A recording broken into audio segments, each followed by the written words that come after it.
Hi everybody, it's Kathy from Beads, Boxes, and Beyond, and today I have another journal that I'd like to run through, flip through, and show you what it's all about. It's another really big journal. It's about 2.5, 3 inches of a spine here. It is a soft spine. It is a leather spine, and all of my signatures have been sewn in to a spine. So right now, I'm just going to get to the details and flip through so you can see what it's all about. I wanted to focus in on this piece right here, which happens to be layered pieces of different metal pieces with a pen nib, and it coordinates with the paperwork that I have on the back of the front cover. My front and back cover are all hard. And let's go inside and see what we got. Of course, we have a place for you to put your name, you know. I have a lot of vintage, like I said, items in my journals. And this is an actual cabinet card. I just love this back, the printing, the graphics, the advertisement. Here's something I'm going to start doing. I came across some of these really old picture corners, and they're the ones that are black, and whoops, and you would lick them to stick them. You know, it's really hard to find them, and when you do find them, usually they are like a sticker back. You just, you know, pull them off of a sheet and stick them on. I was wanting to have the more vintage feel, so I was able to find those, and I threw some in my journal to inspire the writer. If they want to add pictures, they can. This is just a vellum envelope, but I added the, what do you call that, the wax seal, just so it has some weight to it, and you can find it easily to pull out of a pocket. Like I said, I have a lot of flip outs, tuck spots. My journals are functional journals. They're made for you to write in, and all these pockets and things are filled, like I said, with vintage items that you can either keep, throw away, add to them. It's, you know, once it's yours, you can do whatever you want. But a lot of these things are there to inspire you. If you're a traveler and going places inspires you, then keep them. If you are somebody who likes to read other people's mail, you know, keep some of these vintage letters in here if you like. This is just a journaling card within a journaling card, and this right here happens to be some junk mail that I got. It had a nice cellophane window to it, and so I used it for a pocket. Yes, lots of really neat places to put your own items, lots of different varieties of paper in different directions to write on. Kind of busy vintage music paper. You know, you could very easily put some photos on there if you'd like, if you can't write. Yeah, so we just made booklets with scrap, little tuck, you know, note to self, just little things like that. Pockets, pockets, tick-tock, tick-tock, tick-tock. And, you know, this is a reproduction library card, but it's hard to find these with the pockets, so they've made them reproductions. This is also a little reproduction piece. It's just a small envelope, and I put a little wax seal on it, and I did that to draw in some of the color. Sometimes it's nice to have that little pop of color. I mean, I really enjoy doing the vintage browns and blacks. I really do. But every once in a while, something needs to have that little pop of color. So I will add the wax seals to them. I just love wax seals, you know. I really do. This guy, oh my gosh, he is so classy looking. Look at that guy. That is an original photo. It's on a framed cabinet card, and I just used it as a flip-out piece, like this. I added some play money on there from an old game, and then we have a piece here you can write on, and even that flips out. And we have this right here. This is some of the vintage style tape that I picked up on ideas that are online and made my own. I just like that effect of the old, what do you call it? Not the cellophane tape, but you know.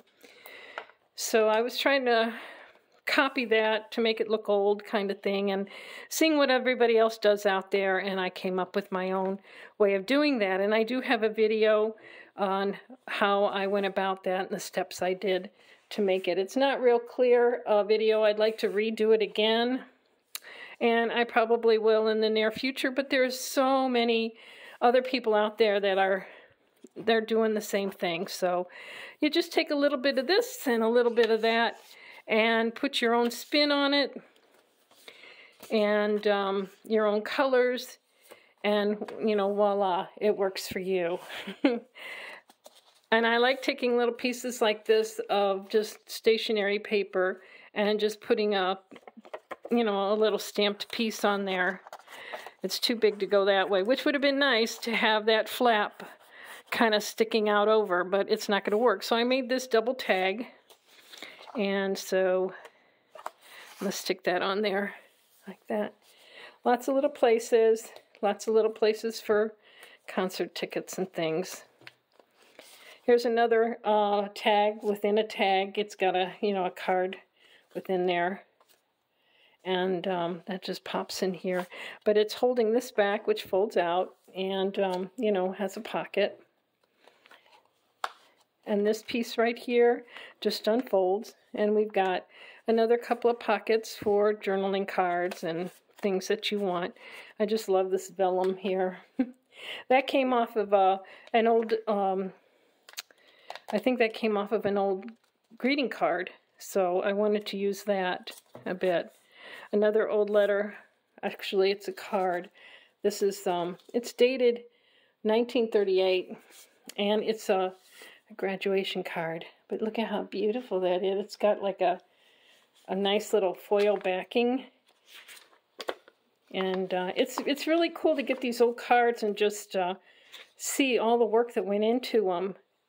And today you just don't, you know, really see cards like that. They're starting to do a lot more paperwork with cards, but they are so highly priced. You know, $8, $9 for a card. It's kind of steep. This is an authentic, original, real life insurance company receipt, and it is dated, let's get it in view, 1906. And I just love that penmanship on there.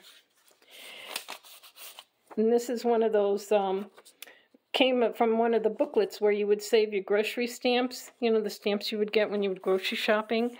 And then you would turn it in for some product and freebies and things like that. So, like I said, I keep my eyes out for anything old and vintage. A lot of people throw away receipts and things like that. And the problem is, that is what's us journal makers are looking for, are little old receipts and paper products. That's why it's really hard to come by when you do find them, because people throw them away all the time. So look at this. I wanted to point this out. Not only is it dated 1913, but you can tell by the writing that they used a pen that was dipped in ink because of the different widths of pressure when they were writing, the clumpiness of the ink. It is so, to me, beautiful. It's not computerized. It's actually someone's handwriting. And it's really hard sometimes to find these old postcards and letters that still have the stamp. There's a lot of people out there, antique dealers and whatnot, they'll take all the stamps off everything, thinking they can get more money if they sell the stamps. But people like us, we just would love to have the whole thing together. This is a little bit of collage work I did, but I really like this little tiny pocket. And here we unfold, and we've got, this I really like with some tissue paper. And I just attached that to a card, a journaling card. Just really, really cool things. I have another cabinet card in here, a small one of a little child.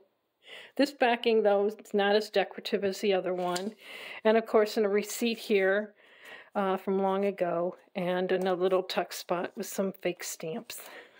I just don't like putting the digital remastered or fake things, but sometimes, like I said, the receipts and all are so few and far between that you have to compensate. It gives you the feel. I mean, that's the bottom line, is to give you a feel of vintage when you're writing in my journals.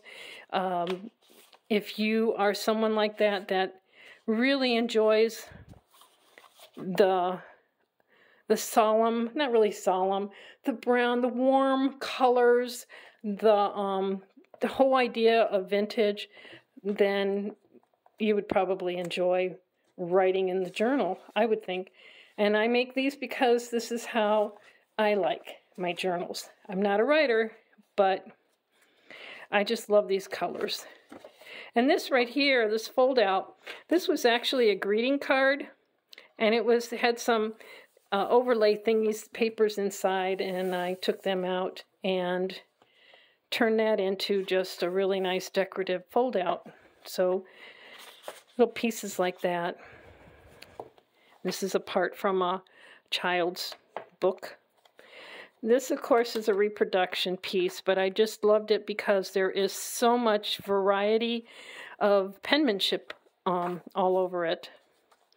Here we have some cascading pieces here and a little pocket here. It has some fake, if I can get my finger around it, it's got some fake money in here, you know, from a game. And that's it. And some beautiful marble-looking paper on the inside and both covers.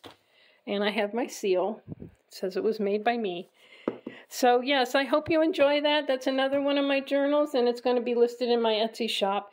Again, this is Kathy Beads Boxes Beyond, and I am just thrilled that you came by to take a look and visit my my channel. Thanks again, and I'll talk to you later. Bye now.